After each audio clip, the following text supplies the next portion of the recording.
नमस्कार दोस्तों।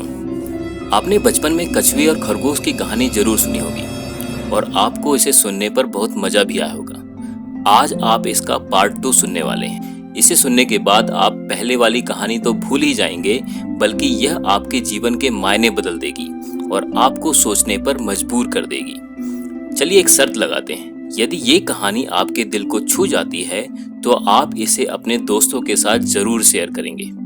तो आइए सुनते हैं।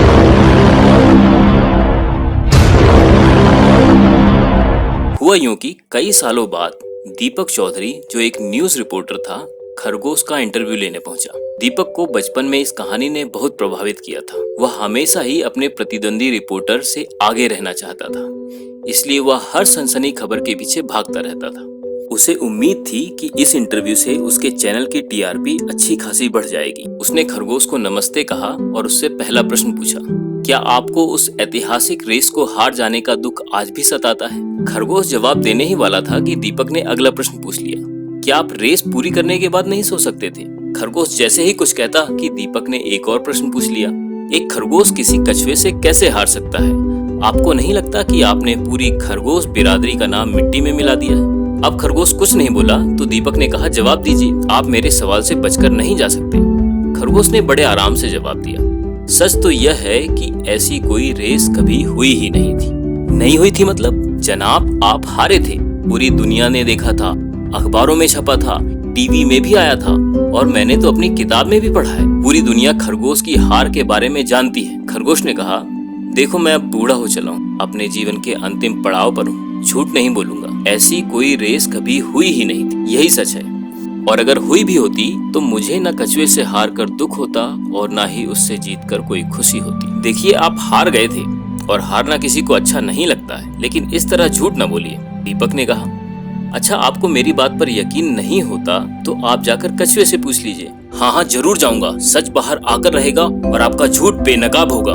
दीपक को लगा अपनी हार के सदमे से खरगोश अब तक बाहर नहीं आया है, इसीलिए ऐसी बातें कर रहा है। चैंपियंस का इंटरव्यू लेने का अपना ही मजा है। दीपक कछुए का बहुत सम्मान करता था और उसे अपना आदर्श मानता था। उसने कछुए का हाथ जोड़कर प्रणाम किया और अपना पहला प्रश्न पूछा, मैं आपका बहुत बड़ा प्रशंसक हूँ और हमेशा से आपसे मिलना चाहता था। आज मेरे बचपन की एक ख्वाहिश पूरी हुई है। अच्छा बताइए, उस ऐतिहासिक जीत का कौन सा लम्हा आपको सबसे ज्यादा याद आता है? आपने उस जीत का जश्न किस तरह मनाया था और आपको कछुए समाज का सम्मान बढ़ाने पर कितनी खुशी मिली? कछुए ने कहा, आप मुझसे मिलने आए इसके लिए धन्यवाद, लेकिन ना तो ऐसी कोई रेस कभी हुई थी और ना मैंने जीती थी। दीपक के पैरों तले से मानो जमीन खिसक गई। उसे अपने कानों पर यकीन ही नहीं हुआ।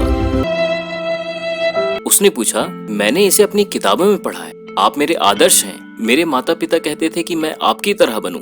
कछुए ने उत्तर दिया, अगर ये कहानी है तो भी एक बुरी कहानी है। देखो, मैं तुम्हें समझाता हूँ। एक खरगोश बहुत तेज दौड़ता है, लंबी दूरी तक कूद सकता है और बहुत फुर्तीला होता है, लेकिन वह केवल 8 से 12 साल तक जीवित रह सकता है। मैंने कभी खरगोश की तरह तेज दौड़ने कूदने की कोशिश नहीं की। फुर्ती में चलना मुझे पसंद नहीं। मैं तो आराम से मजे से चलता हूँ और मैं 150 साल से ज्यादा जीता हूँ। हम दोनों का जीवन अलग है, हमारी शक्तियाँ और गुण भी अलग अलग हैं, इसलिए हमारी जीवन यात्रा भी अलग अलग है। ना खरगोश को कभी मुझे हराकर खुशी मिल सकती है और ना ही मैं खरगोश से जीतकर जश्न मना सकता हूँ। हम अपने अपने जीवन में ही खूब दौड़ते और घूमते रहते हैं। रेस वगैरह लगाने का समय हमारे पास नहीं है। खरगोश तो कई बार शेर को भी चकमा देकर भाग निकलता है, लेकिन ना ही वह उसे हराता है और ना ही उससे जीतता है, बल्कि बस दौड़कर भाग निकलता है। शेर के आने पर दौड़ना भागना तो दूर की बात है, मैं तो रेंगना भी बंद कर देता हूँ और तो और मैं अपने हाथ पैर भी सिकोड़ लेता हूँ। फिर वह कुछ देर में अपने आप ही चला जाता है। अब मुझे नहीं पता यह जीत है या हार है। ऐसी कहानी बनाकर आप मनुष्य लोग न जाने क्या सीख लेते रहते हैं। अच्छा, एक बात बताओ, अब कछुए ने रिपोर्टर से पूछा, आपके ओलंपिक्स में जब 55 किलो का पहलवान 55 किलो के पहलवान से ही लड़ता है तो आप अपने बच्चों को ऐसी झूठी कहानी से क्यों प्रेरित करने की कोशिश करते हैं? हम तो अपने बच्चों को कभी ऐसी कहानी नहीं सुनाते। सुना है आजकल मनुष्य के बच्चों में डिप्रेशन होने लगा है और तो और अखबारों में उनके सुसाइड तक की खबरें सुनने को मिलती हैं। पता नहीं आप मनुष्य लोग जीतने के लिए ही क्यों भागते हो और हारने से इतना क्यों डरते हो? हमारे बच्चे तो मस्त रहते हैं, उन्हें जीत और हार के बारे में ज्यादा कुछ पता नहीं। हाँ, कभी कभी उलट जरूर जाते हैं तो उन्हें सीधा करना पड़ता है।